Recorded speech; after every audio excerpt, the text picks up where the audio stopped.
Hi, today I'm going to share my personal journey with female genital mutilation, FGM. Feel free to cry, laugh, cross your legs, or do anything your body feels like doing. I'm not going to name the things your body does. I was born in Sierra Leone. Did anybody watch Blood Diamond? If you have any thoughts, I don't have any diamonds on me, by the way. If you have heard of Ebola, well, that's in Sierra Leone as well. I don't have Ebola. You're all safe. Don't rush through the door. Be seated. You're fine. I was checked before I got here. My grandfather had 3 wives. Don't ask me why a man needs more than 1 wife. Men, do you need more than 1 wife? I don't think so. There you go. He was looking for a heart attack. That's what I say. Oh, yeah, he was.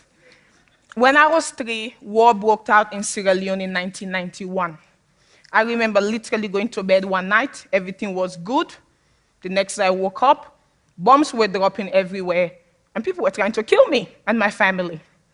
We escaped the war and ended up in Gambia, in West Africa. Ebola is there as well. Stay away from it.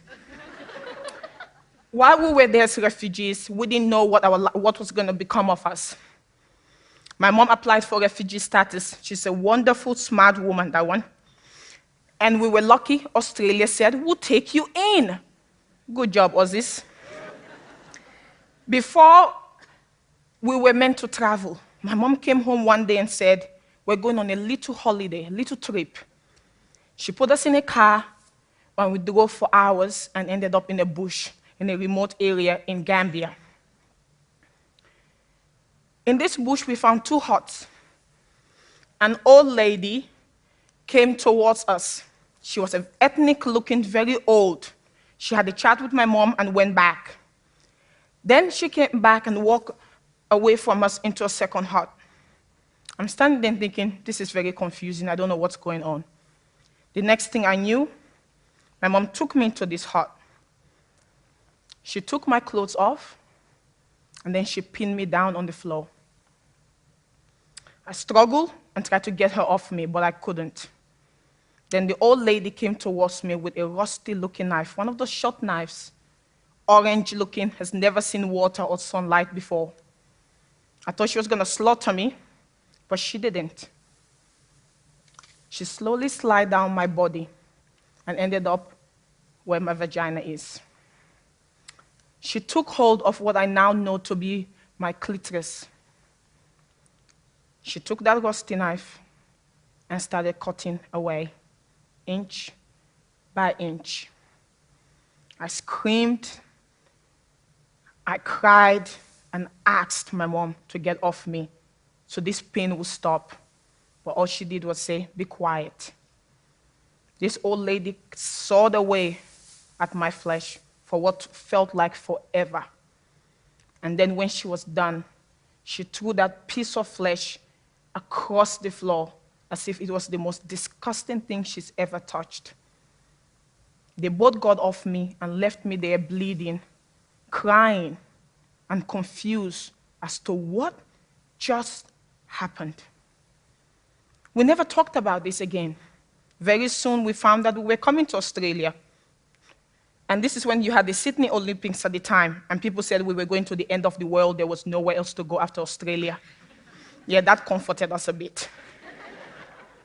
Took us 3 days to get here. We went through Senegal, then France, and then Singapore. We went to the bathroom to wash our hands. We spent 15 minutes opening the tap like this. Then somebody came in, slid their hand under, and water came out. And we thought, is this what we're in for? Like, seriously.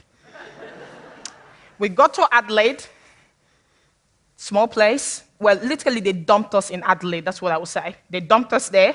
We were very grateful. We settled, and we liked it. We're like, we're home, we're here. Then somebody took us to Rondu Mall. Adelaide has only 1 mall. It's just a small place. And we saw a lot of Asian people. My mom said all of a sudden, panicking, you brought us to the wrong place. You must take us back to Australia. Yeah, it had to be explained to her that there were a lot of Asians in Australia, and we were in the right place. It's all fine, it's all good. My mom then had this brilliant idea that I should go to a girls' school because they were less racist. I don't know where she read that publication. Never found evidence of it to this day. 600 white kids, and I was the only black child there. No, I was the only person with a bit of color on me. Let me say that. Chocolate color. There were no Asians, no indigenous. All we had were some tan girls, girls who felt the need to be under the sun. Wasn't the same as my chocolate, though, not the same. Settling in Australia was quite hard, but it became harder when I started volunteering for an organization called Women's Health Statewide. And I joined their female genital mutilation program without any awareness of what this program was actually about, or that it related to me in any way. I spent months educating nurses and doctors about what female genital mutilation was and where it was practiced: Africa, Middle East, Asia, and now Australia and London and America, because as we all know, we live in a multicultural society, and people who come from those backgrounds come with their culture. And sometimes they practice culture, they have cultural practices that we may not agree with, but they continue to practice them. One day, I was looking at a chart of the different types of female genital mutilation, FGM. I'll just say FGM for short. Type 1 is when they cut off the hood. Type 2 is when they cut off the whole clitoris and some of your labia majora, or your outer lips. And type 3 is when they cut off the whole clitoris and then they sew you up so you only have a little hole to pee and have your period. My eyes were drawn to type 2. Before all of this, I pretty much had amnesia. I was in so much shock and traumatized by what had happened. I don't remember any of it. Yes, I was aware something bad happened to me, but I had no recollection of what had happened. I know I had a scar down there, but I thought everybody had a scar down there. This had happened to everybody else. But when I looked at type 2, it all came back to me. I remembered what was done to me. I remembered being in that hut with that old lady and my mom holding me down. Words cannot express the pain I felt, the confusion that I felt. Because now I realized that what was done to me was a terrible thing. That in this society it was called barbaric. It was called mutilation. My mother has said it was called circumcision, but here it was mutilation. And I was thinking, I'm mutilated. I'm a mutilated person. Oh my God. And then the anger came. I was a black, angry woman. Oh yeah, a little one, but angry nevertheless.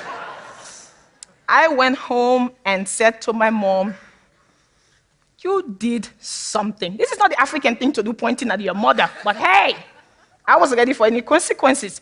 You did something to me. She's like, what are you talking about, Khadija? She's used to me mouthing off. I'm like, those years ago, you circumcised me. You cut away something that belonged to me. She said, yes, I did. I did it for your own good. It was in your best interest. Your grandmother did it to me, and I did it to you. It made you a woman. I'm like, how? She said, you're empowered, Khadija. Do you get itchy down there? I'm like, no. Why would I get itchy down there? She said, well, if you were not circumcised, you would get itchy down there. Women who are not circumcised get itchy all the time. Then they sleep around with everybody. You are not going to sleep around with anybody. And I thought, her definition of empowerment was very strange. That was the end of our first conversation. I went back to school. These were the days when we had Dolly and Girlfriend magazine. You know, there was always the seal section. Anybody remember those seal sections? The naughty bits, you know? Oh yeah, I love those. Anyway, there was always an article about pleasure and relationships and, of course, sex. But there was, you know, it always assumed that you had a clitoris, though. And I thought, this doesn't fit me. This doesn't talk about people like me. I don't have a clitoris. I watch TV and those women will moan like, oh, oh. I was like, these people and their damn clitoris. What is a woman without a clitoris supposed to do with her life? That's what I want to know. I want to do that too. Oh, and all of that. Didn't happen. So I came home once again and said to my mom, Dolly and girlfriend said I deserve pleasure, that I should be having orgasms, and that, white men should figure out how to find the clitoris. Apparently, white men have a problem finding the clitoris. I'm just saying. Wasn't me, it was Dolly that said that. And I thought to myself, and I had an inner joke in my head that said, I will marry a white man, he won't have that problem with me. So I said to my mom, Dolly and girlfriend said, I deserve pleasure. And do you know what you have taken away from me, what you have denied me? You have invaded me in the most sacred way. I want pleasure. I want to get horny, damn it, as well. And she said to me, who is Dolly and girlfriend? Are they your new friends, Khadija? Oh, it's like, no, they're not. That's a magazine, Mom, a magazine. She didn't get it. We came from two different worlds. When she was growing up, not having a clitoris was the norm. It was celebrated. I was an African Australian, though. I lived in a society that was very clitorocentric. It was all about the damn clitoris. And I didn't have one. That pissed me off. So once I went through this strange phase of anger and pain and confusion, I remember booking an appointment with my therapist. Yes, I'm an African who has a therapist. There you go. And I said to her, I was 13. I was a child. I was settling in a new country. I was dealing with racism and discrimination. English is my third language. And then there it was. I said to her, I feel like I'm not a woman because of what was done to me. I feel incomplete. Am I going to be asexual? Because from all what I knew about FGM, the whole aim of it was to control the sexuality of women.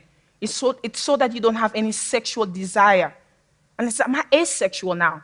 Will I just live the rest of my life not feeling like having sex, not enjoying sex? She couldn't answer my questions, so they went unanswered.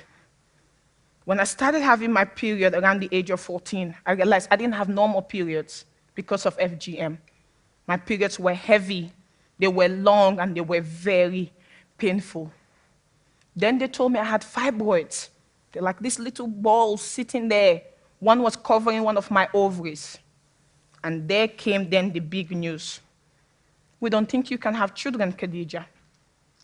And once again, I was an angry black woman.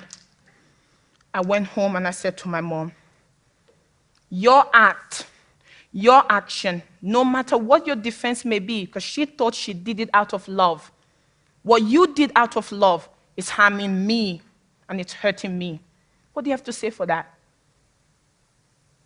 She said, I did what I had to do as a mother. I'm still waiting for an apology, by the way. Then I got married. And it was, once again, FGM is like the gift that keeps giving. You'll figure that out very soon. Sex was very painful. It hurt all the time. And of course, I realized, I said, you can't have kids. Thought, wow, is this my existence? Is this what life is all about? I'm proud to tell you, 5 months ago, I was told I was pregnant.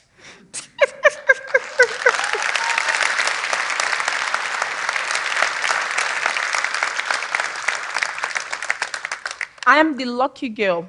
There's so many women out there who have gone through FGM, who have infertility. I know a 9-year-old girl who has incontinence, constant infections, pain. It's that gift. It doesn't stop giving. It affects every area of your life. And this happened to me because I was born a girl in the wrong place. That's why it happened to me. I channeled all that anger, all that pain into advocacy because I needed my pain to be worth something. So I'm the director of an organization called No FGM Australia. You heard me right. Why No FGM Australia? FGM is in Australia. 2 days ago, I had to call Child Protective Services because somewhere in Australia, there's a 4-year-old whose mom is planning on performing FGM on her. That child is in kindy. I'll let that sink in. 4 years old. A couple of months ago, I met a lady who's married to a Malaysian man. Her husband came home one day and said he was going to take the daughters back to Malaysia to cut off their clitoris. And she said, why? He said they were dirty. And she said, but you married me. He said, oh, this is my cultural belief. They then went into a whole discussion where she said to him, over my dead body, will you do that to my daughters? But imagine if this woman wasn't aware of what FGM was. If they never had that conversation, her children would have been flown over to Malaysia and they would have come back changed for the rest of their lives. Do you know the millions of dollars it would take us to deal with an issue like that? 1 in 3 children in Australia are at risk of having FGM performed to them.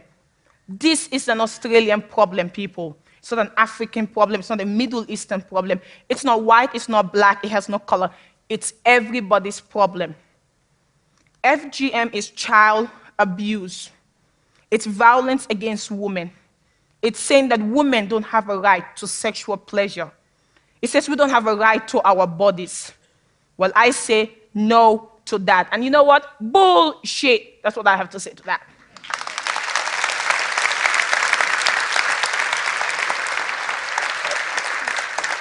I am proud to say that I'm doing my part in ending FGM. What are you going to do? There may be a child in your classroom who is at risk of FGM. There may be a patient who comes to your hospital who is at risk of FGM. But this is the reality, that even in our beloved Australia, the most wonderful place in the world, children are being abused because of a culture. Culture should not be a defense for child abuse. I want every single one of you to see FGM as an issue for you. Make it personal. It could be your daughter, your sister, your cousin. I can't fight FGM alone. I could try, but I can't. So my appeal to you is please join me. Sign my petition on change.org and type in Khadija, my name, and it will come up, and sign it. The aim of that is to get support for FGM victims in Australia and to protect little girls growing up here to not have this evil done to them. Because every child has a right to pleasure. Every child has a right to their bodies being left intact. And damn it, every child has a right to a clitoris. So please join me in ending this act. My favorite quote is, all it takes for evil to prevail is a few good men and women to do nothing. Are you going to let this evil called female genital mutilation to prevail in Australia? I don't think so. So please join me in ensuring that it ends in my generation. Thank you.